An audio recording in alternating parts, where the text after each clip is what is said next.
욥기 31장 33, 34절에는 내가 언제 아담처럼 내 죄악을 품에 숨겨 허물을 가리었었던가라고 기록되어 있다. 그런데 아담은 타락한 후 그 외아체를 가리었던 것이다. 이 사실은 곧 아담이 가리었던 그 외아체가 허물이었다는 것을 말해주고 있는 것이다. 그러면 아담의 하체가 어찌하여 허물이 되었을 것인가? 그것은 말할 것도 없이 아담이 하체로서 범죄하였기 때문이다. 인간이 타락하기 전의 세계에 있어 뻔히 죽을 줄 알면서 저지를 수도 있었던 행동은 무엇이었을 것인가? 그것은 사랑 이외에 다른 것이 있을 수 없는 것이다.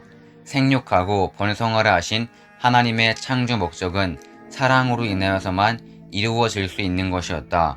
따라서 하나님의 창조 목적을 두고 볼 때 사랑은 가장 귀하고 가장 거룩한 것이 아닐 수 없었던 것이다. 그럼에도 불구하고 인간들이 역사적으로 사랑의 행동을 천시하여 온 것은 그것이 바로 타락의 원인이 되었었기 때문이다. 여기에서 우리는 인간도 또한 음란으로 말미암아 타락되었다는 사실을 알 수 있는 것이다. 천사와 인간과의 행음.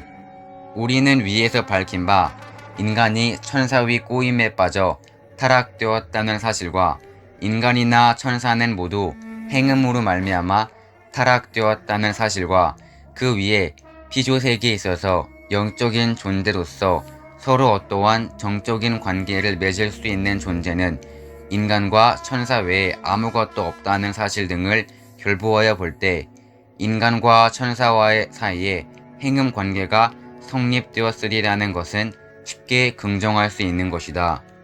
그런데 요한복음 8장 44절에는 너희는 너희 아비 마귀에게서 났으니 너희 아비의 욕심을 너희도 행하고자 하느니라고 기록되어 있다.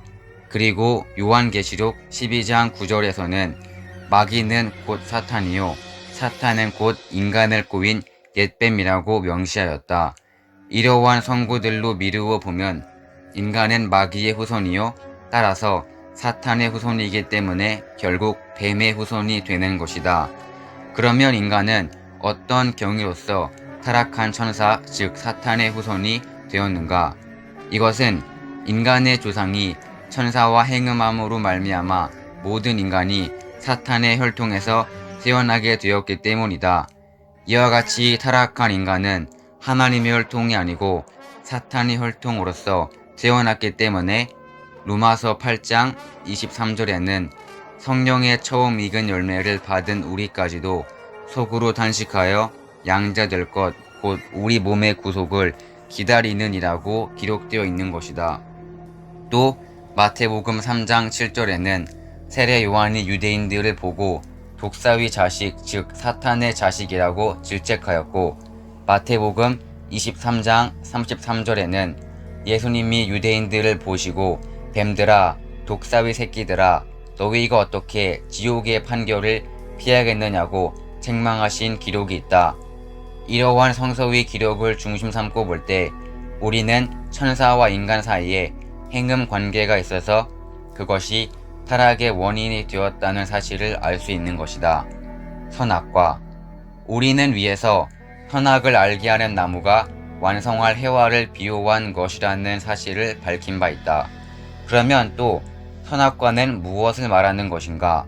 그것은 해와의 사랑을 의미하는 것이다. 과목이 과실에 의하여 번식되는 것과 같이 해와는 하나님을 중심한 그의 사랑으로서 선의 자녀를 번식케 할 것이었는데 사탄을 중심한 그의 사랑으로서 악의 자녀를 번식하였다. 해와는 이와 같이 그의 사랑으로서 선의 열매도 맺을 수 있고 또한 악의 열매도 맺을 수 있었던 성장 기간을 통하여서 완성되도록 창조되었던 것이다. 따라서 그 사랑을 선악과라고 하였던 것이며 그 사람을 말하며 선악을 알게 하는 나무라고 하였던 것이다. 그러면 선악과를 따먹었다는 것은 무엇을 의미하는 것인가? 우리가 그 무엇을 먹는다는 것은 그것을 가지고 자기의 피와 살이 되게 한다는 것을 의미하는 것이다. 해와는 하나님을 중심한 선의 사랑으로 선과를 따먹고 선의 피와 살을 받아 선의 혈통을 번식해야 할 것이었다. 그런데 그는 사탄을 중심한 악의 사랑으로 악과를 따먹고 악의 피와 살을 받아 악의 혈통을 번식하여 죄악의 사회를 이루었던 것이다. 따라서 해와가 선악과를 따먹었다고 하는 것은 그가 사탄을 중심한 사랑에 의하여 서로 혈연 관계를 맺었다는 것을 뜻하는 것이다. 창세기 3장 14절을 보면 하나님은 타락한 천사를 저주하시어 배로 다니고 또 종신토록 흙을 먹으리라고 하셨다.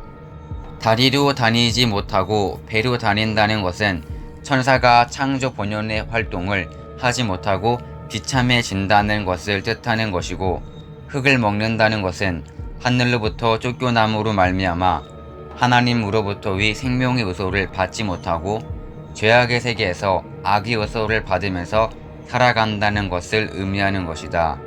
죄의 뿌리. 우리는 성서에서 밝혀진 바에 의하여 죄의 뿌리는 인간 지조가 과실을 따먹은 데 있는 것이 아니라 뱀으로 표시된 천사와 불륜한 혈연 관계를 맺은 데 있다는 것을 알게 되었다. 따라서 그들은 하나님의 선의 혈통을 번식하지 못하고 사탄의 악의 혈통을 번식하게 되었던 것이다. 한편 또 우리는 다음과 같은 사실로 미루어서 인간의 죄의 뿌리가 음란에 있었다는 것을 더욱 명백히 알 수 있게 되는 것이다. 죄의 뿌리가 혈연적인 관계로 이루어졌기 때문에 이 원죄는 자자손손에게 유전되어 왔다. 그리고 죄를 벗으려고 하는 존경하다 간음을 가장 큰 죄로 규정하여 왔으며, 이것을 막기 위하여 금욕 생활을 강조하여 온 것이니 이것도 죄의 뿌리가 음란에 있음을 의미하는 것이다. 또 이스라엘 민족이 하나님의 선민이 되기 위한 속죄의 조건으로서 할례를 행하였던 것은 죄의 뿌리가 음란에 의하여 악의 피를 받아들인 데 있었기 때문에 타락인간의 몸으로부터 그 악의 피를 뽑는다는 조건을 세워서 성별하기 위함이었다. 수많은 영웅 열사와 국가들이 멸망하게 된 주요한 원인이 음란에 있었던 것은, 음란이란 죄의 뿌리가 항상 인간의 마음 가운데서 자기도 모르게 발동하였기 때문이다. 우리가 종교로서 인륜 도덕을 세우고 재반 교육을 철저히 하며 범죄를 양성하는 경제 사회 제도를 개선함으로써 다른 모든 죄악들은 이 사회로부터 불식할 수 있을 것이다. 그러나 문명이 발달하면서 날로 안일한 생활을 하게 됨에 따라 증대되어 가고 있는 음란이란 범죄만은 그 누구도 막을 길이 없다고 보는 것이 오늘날의 실정이다. 그러므로 인간 사회에서 이 범죄를 발본색원할 수 없는 한 결코 이상세계는 기약할 수 없는 것이다. 따라서 재림하시는 메시아는 이 문제를 근본적으로 해결할 수 있어야 한다.